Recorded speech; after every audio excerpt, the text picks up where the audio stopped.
할렐루야. 잠시 기도하고 하나님의 말씀을 나누기를 원합니다. 하나님 우리 아버지 감사합니다. 우리는 연약하고 부족하지만 하나님의 사랑을 의지해서 늘 기도하길 원합니다. 또 사랑하길 원합니다. 섬기며 살아가길 원합니다. 또 성령으로 충만한 삶을 살아가길 원하오니 하나님 오늘도 함께하여 주시고 하늘의 은혜를 부어주시고 하늘의 사랑과 또 평안과 또 기쁨과 또 용서와 충만한 것으로 채워주시기를 원하옵나이다.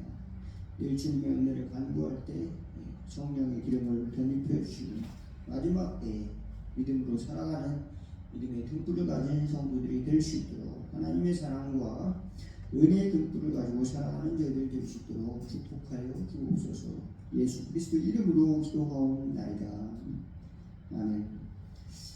오늘 본문의 말씀은 이제 가나안 땅에 들어간 이스라엘 백성들이 그 지파별로 땅을 분배한 내용을 담고 있습니다. 여호수아서 13장에 그 기록을 하고 있습니다. 여러분 각 지파별로 여러분 이제 어느 땅이다 그러면은 우리가 잘 감이 오질 않잖아요. 만약 여러분이 조상들이 여러분에게 내가 어느 시골에 땅이 10만 평, 20만 평 있으니 너희들 한번 그것을 꼭 가지고 가서 너희들 재산으로 삼아라. 그러면은 그 번지를 꼭 가지고 그래서 찾아볼 거예요. 그래서 내 땅이 어떻게 생겼고 어디서부터 어디까지인가 꼭 가서 볼 것 같아요. 그 이스라엘 백성들은 이제 땅이 없었습니다. 언제부터요? 이제 가나안 땅에 들어가기 500여 년 전부터 이제 뭡니까? 바벨론 또 아수르의 포로가 돼가지고 그들이 북왕국인 722년에 망하고 남왕국은 BC 586년도에 망해서 이제 나라가 없이 생활을 하게 됐고 그 전에는 또 아브라함의 자손들이 애굽으로 내려가서 400년 동안 종살이를 했잖아요. 그 전에는. 그리고 또 광야 생활을 했습니다. 430년 종살이하고 또 40년을 또 종살이하고 한 500년 정도를 이제 땅이 없이 이렇게 살아가기도 하고 또 이제 사사 시대를 또 지내다가 왕정 시대를 지나서 또 그 이후에 한 400여 년간을 또 이제 성경에 기록이 없는데 다른 나라의 지배 속에 또 살아가게 되고 그러니까 이들은 정처가 없이 단일한 곳에서 단일 민족으로 이렇게 살지 못하고 흩어질 수밖에 없는 그런 구조적 또 모습을 가지고 있습니다. 왜 그런가 성경을 봤더니 우리 하나님의 뜻을 잘 따르지 않음으로 말미암아서 하나님의 훈련을 받을 수밖에 없는 그런 존재들이었습니다. 그래서 하나님의 훈련을 받는 존재라고 성경은 기록하고 있어요. 그래서 죄를 지면 매를 맞는 민족이 바로 이스라엘 백성입니다. 그래서 그들은 매를 안 맞기 위해서 강해져야 돼. 죄를 짓지 않으려고 노력을 하지만 또 죄를 지면은 어떻습니까? 누구에게 공격을 받아요? 하나님으로부터 받지만 하나님은 또 그 이웃나라 사람을 통해서 또 공격을 해요. 그러니까 전쟁을 치를 수밖에 없는 거죠. 그래서 전쟁에 특화된 민족이 이스라엘 사람들이다. 이렇게 말할 수도 있습니다. 그런데 그 이스라엘 백성들이 그렇게 수없는 세월 동안 땅이 없이 지내다가 이제 땅이 생긴 겁니다. 가나안 땅에 들어갈 때 한 번 생기고 또 최근에 뭡니까? 이제 우리나라 해방될 쯤에 이제 48년, 45년 우리나라 해방될 그 시기쯤에 이제 나라가 이스라엘 나라도 이제 독립을 해가지고 영국으로부터 독립을 해서 얼마 안 돼요. 100년이 안 됩니다. 땅을 얻은 지. 근데 그 땅을 차지하기 위해서 계속 전쟁을 이제 몇 번의 전쟁을 치르는 가운데서도 전쟁할 때마다 땅을 야금야금 넓혀갑니다. 지금도 전쟁을 하잖아요. 가자 전쟁이 이제 2023년부터 시작해가지고 아직도 안 끝났대요. 전쟁이 아직도 안 끝났다는 거예요. 예, 하나님이 주신 땅이다 이렇게 생각을 하는 거죠. 오늘 성경은 뭐라고 말하고 있는가? 이 약속의 땅은 약속의 땅인데 하나님이 주신 땅은 하나님의 말씀에 순종하는 자에게 주시는 축복이지 하나님이 주신 선물이지 그 하나님의 약속의 땅이 영원한 땅은 아니다. 절대적인 땅은 아니다. 절대적인 땅은 어떤 땅일까요? 하나님이 사시는 땅, 하나님이 함께 하시는 곳이 우리가 살아야 될 축복의 땅인 줄로 믿으시기를 바라겠습니다. 하나님이 나와 함께 하시는 곳, 그 어디나 하늘나라, 찬송가에처럼 높은 산이 거친 조막이나 궁궐이나 내 주 예수 모신 곳이 그 어디나 하늘나라, 하나님이 통치하시는 땅, 그곳이 바로 천국이지 우리가 내 땅 몇 번지가 내 소유다 그렇게 해가지고 그곳에 참된 안식이 있는 것은 아니다. 우리가 거해야 될 땅은 영원한 나라 천국에 분양을 둔 주소지를 둔 삶을 살아가고 있는 것이 예수 믿는 사람들의 정체성이란 말입니다. 그런데 많은 사람들이 그걸 잘못 생각을 하고 있어요. 이 땅에 땅을 많이 차지하면은 나는 대대로 부자로 편하게 살 수 있어 이렇게 생각을 한단 말입니다. 그렇지만 성경이 말하고 있는 그 땅이라고 하는 것은 하나님이 관심을 가지고 있는 땅이 축복의 땅이다 믿으시기 바라겠습니다. 하나님이 함께 하시는 땅. 그래서 하나님은 물론 약속을 지키세요. 그래서 아브라함에게 기원전 2177년에 약속한 땅을 이제 여호수아 때 이루어 주시는 겁니다. 500년이 넘은 후에 이제 가나안 땅에 들어간 거예요. 그 후손들이. 그러니까 진정으로 아브라함이 매장지 하나 조그맣게 얻은 것뿐이 없어요. 사라를 매장한 땅, 그거 헤브론에 있는 조그마한 땅, 그거밖에 땅이 없습니다. 가나안 땅을 다 너와 네 후손에게 주리라 했는데 그 약속은 500년 후에 이루어졌다는 겁니다. 대대로 그 자손들이 애굽에서 증식을 해가지고 200만 명 정도 되는 그 하나의 민족이 형성이 된 이후에 가나안 땅으로 들어갈 수 있었으니까요. 참으로 오랜 후에 하나님은 신실하게도 약속을 지켜주셨지만 아브라함의 인생은 순례자의 인생, 약속의 땅을 찾아가고 또 순종하는 삶을 배우는 그런 삶을 살아갔다. 우리 예수 믿는 사람은 어떨까요? 당장 나에게 약속이 이루어지지 않는다고 해서 하나님 안 믿을래. 나 오늘 대학 합격해주지 않으면 나 교회 안 나갈래. 나에게 로또 맞춰주지 않으시면 하나님 안 믿을래. 이렇게 땡깡 부리는 교인들이 있을까요? 네, 있어요. 또 목사님한테 심지어 따집니다. 하나님이 계시면 왜 내 자식이 이렇게 아파야 돼요? 왜 자식이 갑자기 사고가 나가지고 죽어야 됩니까? 하나님 어디 계세요? 하나님이 계시면 나오라고 하면서 저 하늘산 기도 목사님 아들이 하나님 계시면 나와봐 그래가지고 야구방망이로 막 휘둘르면서 그랬다고 그런데 나중에 회개하고 목사가 됐대요. 지금 하여간 지금은 이제 하늘산 기도원이 많이 이제 쇠퇴를 하고 그랬지만 옛날에는 어마어마했죠. 그곳에 이천성 목사님이 계실 때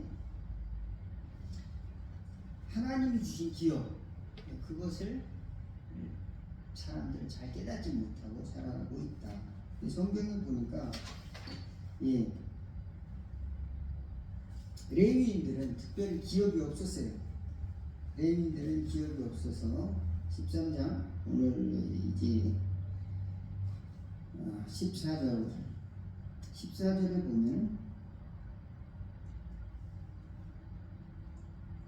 15절에 14절에 보면 14절 같이 한번 읽어볼까요? 오직 시작. 오직 레위 지파에게는 여호수아가 기업으로 준 것이 없었으니 이는 그에게 말씀하신 것과 같이 이스라엘의 하나님 여호와께 드리는 화제물이 그들의 기업이 되었습니다. 이렇게 됐고요. 또 33절 오직 시작. 오직 레위 지파에게는 모세가 기업을 주지 아니하였으니 이는 그들에게 말씀하신 것과 같이 이스라엘 하나님 여호와께서 그들이 기업이 되십니다.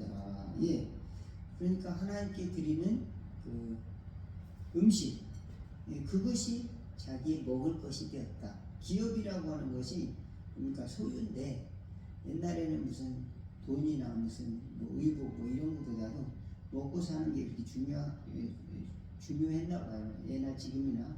그래서 하나님께 드리는 음식, 그것을 기업으로 삼았다. 누가?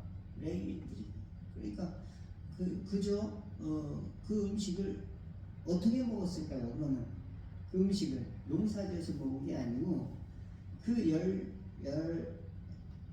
모든 지파들이 여기 보면은 레위 지파를 제외한 나머지 지파들이 이제 제사를 지낼 때 음식을 가져옵니다. 그러면 그것을 이제 그 일부를 먹게 되는 거죠.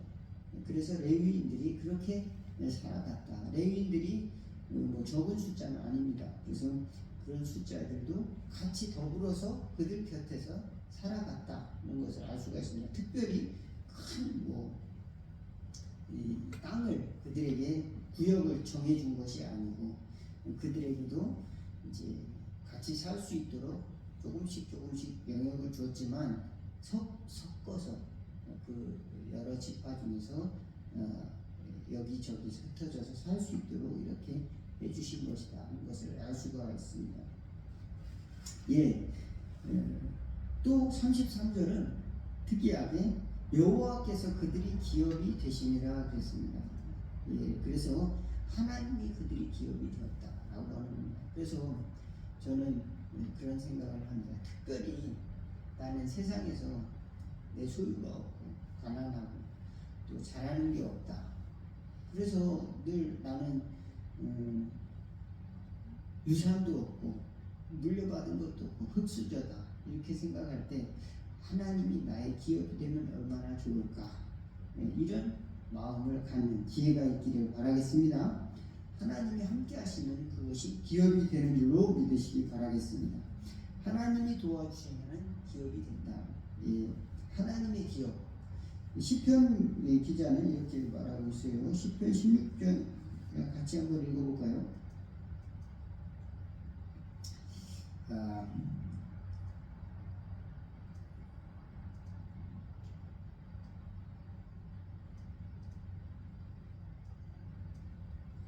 시편 16편 1절에서 6절까지입니다. 같이 한번 읽어보도록 하겠습니다. 1절부터 6절까지 시작. 하나님이여 나를 지켜 주소서. 내가 주께 피하나이다. 내가 여호와께 아뢰되 주는 나의 주님이시오니 주밖에는 나의 복이 없다 하였나이다.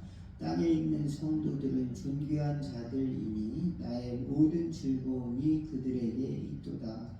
다른 신에게 예물을 드리는 자는 괴로움이 더할 것이니라. 나는 그들이 드리는 피의 번제를 드리지 아니하며 내 입술로 그 이름도 부르지 아니하리로다. 여호와는 나의 산업과 나의 자네 소득이시니 나의 분깃을 지키시나이다. 내게 줄로 재어준 구역은 아름다운 곳에 있으며 나의 기업이 실로 아름답도다. 나를 훈계하신 여호와를 송축할지라. 밤마다 내 양심이 나를 교훈하도다.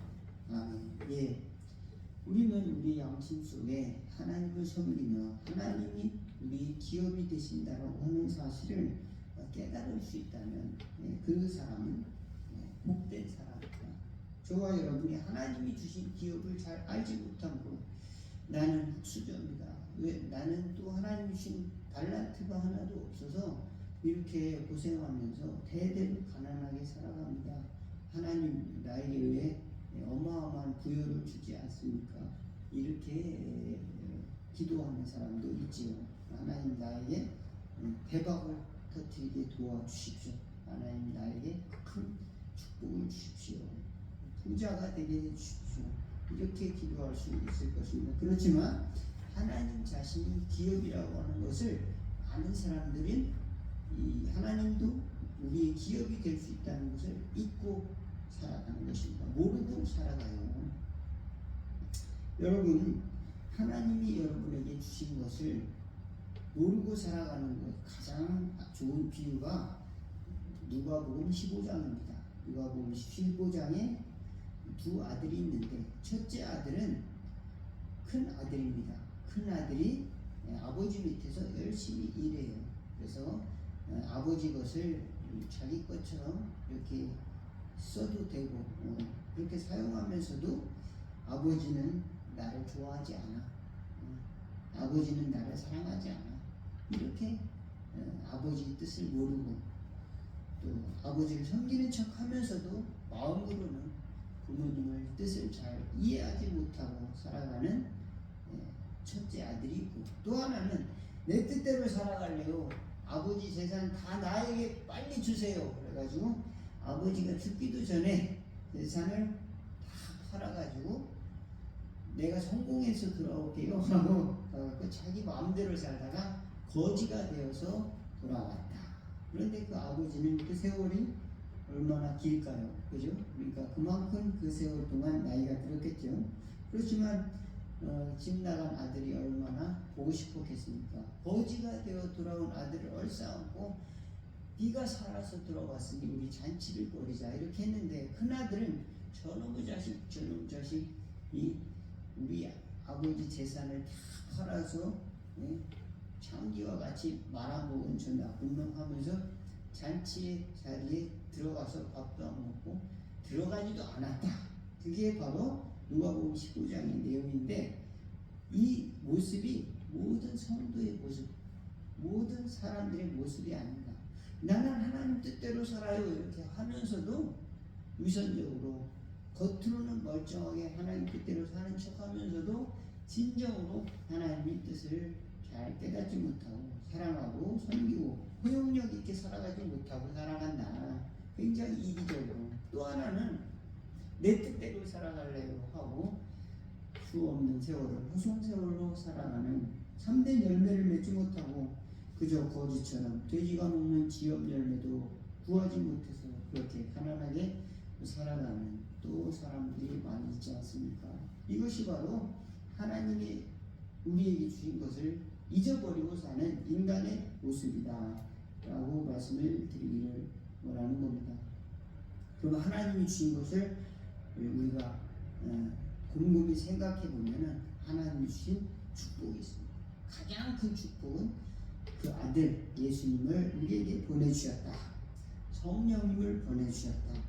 우리에게 천국을 주신다. 믿으시기 바라겠습니다.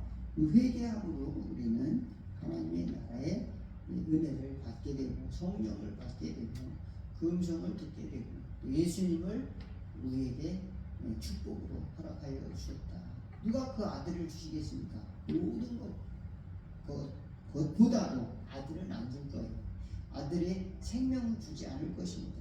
천금을 주더라도 나라의 전부를 주더라도 아들과의 생명은 바꾸지 않을 거예요. 그렇지만 하나님은 우리의 생명을 구하기 위해서 그 아들을 주셨기 때문에 하나님께서는 모든 것을 주신 것입니다. 그러니까 우리에게 주신 하나님의 유업은 무엇인가? 예수 그리스도 그의 나라다.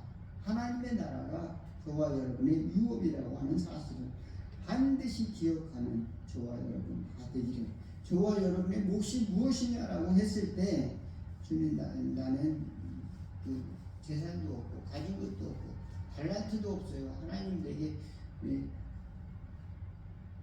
준 것이 무엇입니까? 하나님이 나에게 해준 게 뭐 있어요? 이렇게 따지지 말고 하나님이 모든 것을 주셨다. 예수님과 함께 모든 것을 나에게 주셨다.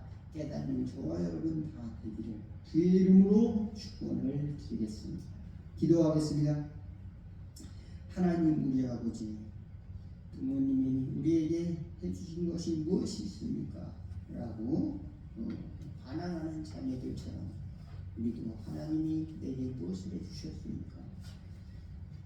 달란트를 주셨습니까? 돈을 주셨습니까? 하면서 원망하며 살지는 않았습니까?